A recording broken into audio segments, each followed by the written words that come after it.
नमस्कार, आदाब, सत श्री अकाल, की हालचाल। आप सभी को आपके ही अपने प्यारे से YouTube channel we are education के ऊपर में स्वागत है। और आशा और उम्मीद करता हूं कि आप सब एकदम स्वस्थ होंगे, मस्त होंगे और आप अपनी तैयारी में व्यस्त होंगे।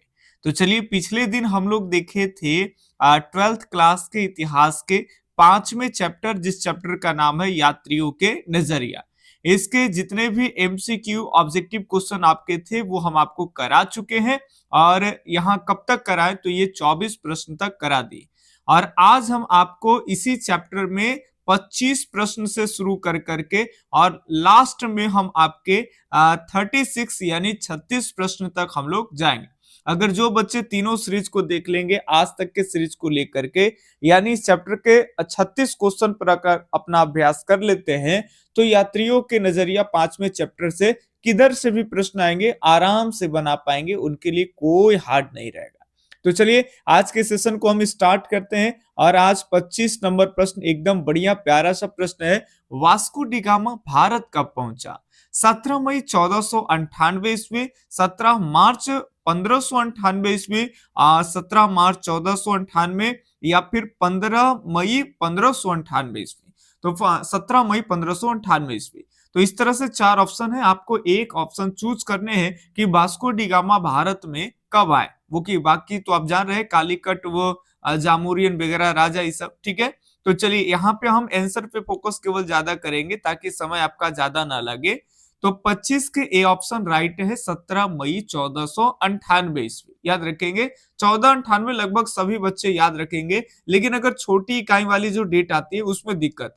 तो इस तरह से प्रश्न आपको लिया है कि अगर इकाई छोटी डेट अगर आपसे पूछा जाए तब भी आप आराम से इसको बना पाए, ठीक है। तो 25 के ए ऑप्शन एकदम राइट है। बढ़ते हैं अगले प्रश्न के ऊपर में। अगला प्रश्न है 26 नंबर। सती एक मिनट 510 ईस्वी में सर्वप्रथम सती प्रथा के साक्ष्य का अभिलेख कहां से प्राप्त होता है? ये सती प्रथा का साक्ष्य का अभिलेख सबसे पहले जो है वो कहां से, किस अभिलेख से प्राप्त होता है? एरन अभिलेख से, या फिर जूनागढ़ अभिलेख से, मास्की अभिलेख, या फिर मेहरौली अभिलेख? फटाफट से एक जवाब आपको कमेंट बॉक्स में करने हैं, कौन से ऑप्शन सही होंगे। बाकी बिल्कुल सही जवाब की बात कर लेंगे तो ये आपके एरन अभिलेख से बताया गया होगा आपको कि 510 ईस्वी में भानुगुप्त के, ये जो आपका एरन अभिलेख है जिसकी रचना भानुगुप्त के समय में की गई, तो उसी से प्राप्त होता है। तो ये आपके 26 के ए ऑप्शन राइट है। आगे बढ़ते हैं 27 नंबर प्रश्न के ऊपर में। ये मुगल काल के अकबर से एकदम महत्वपूर्ण प्रश्न है। अब्बुल फजल जो कृति है, ये आईने अकबरी में किसका शासन का वर्णन? अभी आंसर ही बता दी तो डायरेक्ट आपके बता दे, बी ऑप्शन सही होगा। अब्बुल फजल जो है उनकी जो रचना है, जिस रचना का नाम है आईने अकबरी, तो आईने अकबरी के लेखक हो गए अब्बुल फजल। और इसमें किनके शासन का वर्णन है? अकबर के। 27 के बी ऑप्शन एकदम राइट है।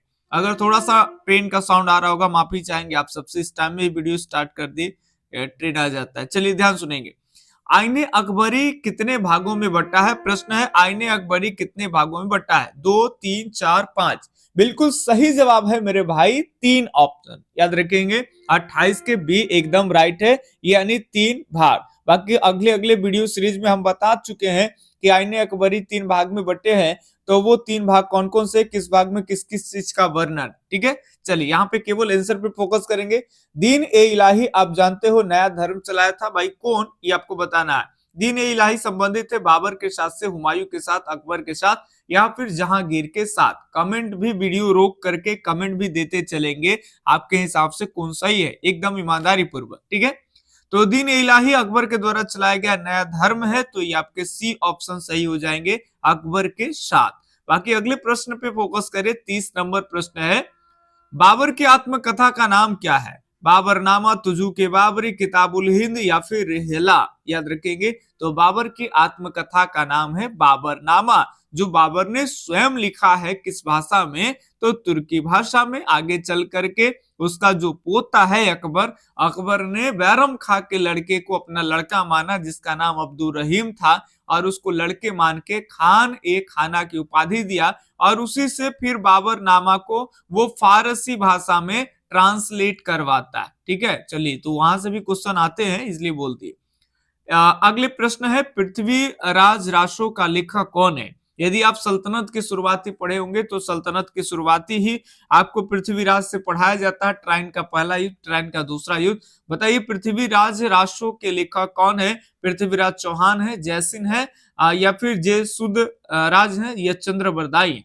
तो बिल्कुल सही जवाब है आपके चंद्रबरदाई। यहाँ पे डी ऑप्शन एकदम राइट है, 31 के डी। अब 4 या 5 प्रश्न और होंगे, फटाफट से देखेंगे। किस विदेशी यात्री को हीरो के खानों में ज्यादा रुचि है। ऑप्शन 1 है इब्न बतूता, दूसरा है ट्रैवनियर, तीसरा है बर्नियर, चौथा है अल बिरूनी। नोट्स में तो हम इस यात्री के बारे में बहुत ज्यादा विस्तार दे दिए हैं, उतनी आपके बुक्स में भी नहीं पढ़ने थे एनसीईआरटी में उतना, ठीक है। तो ये याद रखेंगे, ये आपके बी ऑप्शन सही है, ट्रैवनियर। ट्रैवनियर कौन है, कहां से आता है, किस तरह से ये एक जहरी टाइप का है, हीरे वगैरह इस सब में बहुत ज्यादा रुचि रखता है। डायरेक्ट यहाँ आप आंसर रख लो, बाकी आप नोट्स वाले बच्चे नोट्स पढ़ लेंगे, लास्ट में जो स्मार्ट क्लास करके जो नोट्स हम दिए हैं तो उसमें वो पढ़ लेंगे, तो बुक से ज्यादा वहां पे आपको नॉलेज हो जाएगी। 32 के बी ऑप्शन एकदम राइट है, ठीक है। अगले प्रश्न की बात कर लेंगे, ये भी प्रश्न बढ़िया है। घुमक्कड़ नामक पुस्तक के लेखक कौन है। अल बिरूनी है, या फिर राहुल सांकृत्यायन है, या फिर आपके इब्न बतूता है, इनमें से कोई नहीं। तो बिल्कुल सही जवाब है यहाँ पे राहुल सांकृत्यायन, यही आपके घुमक्कड़ नामक पुस्तक के लेखक है, ठीक है। आगे अगर बात कर लेंगे 33 के बाद 34 नंबर प्रश्न है कि किस यात्री ने कश्मीर को पृथ्वी पर अतुलनीय बताया। बहुत बढ़िया है, बताना है आपको कि कौन से ऐसे विदेशी यात्री हैं जो कश्मीर को अतुलनीय बताते हैं। क्या अल बिरूनी, वर्नियर, इब्न बतूता, या फिर ट्रैवनियर। बताना है, सही जवाब आपको कमेंट में करना है। एक प्रश्न हम आपके लिए छोड़ रहे हैं, आप लोग कमेंट नहीं करते, केवल वीडियो देखते, खिसक लेते हैं। तो लाइक जरूर किया करिए और कमेंट में आपको ये बताने हैं। बाकी नोट्स वाले तो आराम से बता पाएंगे, कम से कम वो तो हमारी लाज रख लें, क्योंकि आपको नोट्स में तो आंसर भी दिए गए हैं, ठीक है। तो ये प्रश्न हम आपके लिए बस छोड़ रहे हैं। बस अगले प्रश्न बात कर ले, 35 दो प्रश्न है, फटाफट से देख ले। अल बिरूनी भारत किस शताब्दी में आया था। 11वीं शताब्दी, 10वीं शताब्दी, 14वीं शताब्दी, 17वीं शताब्दी। अल बिरूनी भारत आते हैं 11वीं शताब्दी। बोलो कैसे। 1000 समथिंग में भारत पर अटैक होता है महमूद गजनबी के साथ, और महमूद गजनबी के साथ ही अल बिरूनी आते हैं। 10 है, एक बढ़ा देंगे, आगे हो जाएगा 11, ठीक है। चलिए, तो 35 का ये सही है। लास्ट प्रश्न है आज का। ट्रांसफर बर्नियर यहाँ पे मिस्टेक से लिखा गया, आप याद रखेंगे ये फ्रांसवा बर्नियर समझिएगा, ट्रांसफा नहीं, ये फ्रांसवा, ये याद रखेंगे। फ्रांसवा बर्नियर ये मिस्टेक से लिखा गया है। आप समझो फ्रांसवा बर्नियर जिस देश से भारत आया था उस देश का नाम क्या है। पुर्तगाल है, फ्रांस है, इंग्लैंड है, या स्पेन है। तो फर्स्ट से फ्रांसवा, फर्स्ट से फ्रांस ही आपके हो जाएंगे। वो फ्रांस से ही आए थे फ्रांसवा बर्नियर, जो कि पेशे से एक चिकित्सक थे, ठीक है। शाहजहां के समय में भारत आए थे। तो ये आपके 36 प्रश्न हो गए। अगर इतने अगर आप कंप्लीट कर पाते हैं तो कोई दिक्कत नहीं होगा आपको इस चैप्टर से। बाकी इसी तरह से हम या तो आपके लिए टॉप 10 क्वेश्चन लाएंगे, या तो किसी खास टॉपिक के आपको कंप्लीट एमसीक्यू ही उसका कराते रहेंगे। तो आप चैनल से बने रहिए, लाभ लेते रहिए। और जो बच्चे अभी भी डिस्क्रिप्शन टाइप के नोट्स एक बार लेके रीड करना चाहते हैं तो आप हमारे नंबर पे विजिट कर लें, 8825376551। ये मेरा नंबर है, व्हाट्सएप करें, कॉल करें और हमसे नोट्स लेकर के आप एक बार रीड कर सकते हैं। नोट्स का मात्र चार्ज 51 रुपया पर सब्जेक्ट है, ठीक है। आपको चैप्टर वाइज 2-3 कर करके जल्दी जल्दी दे देंगे।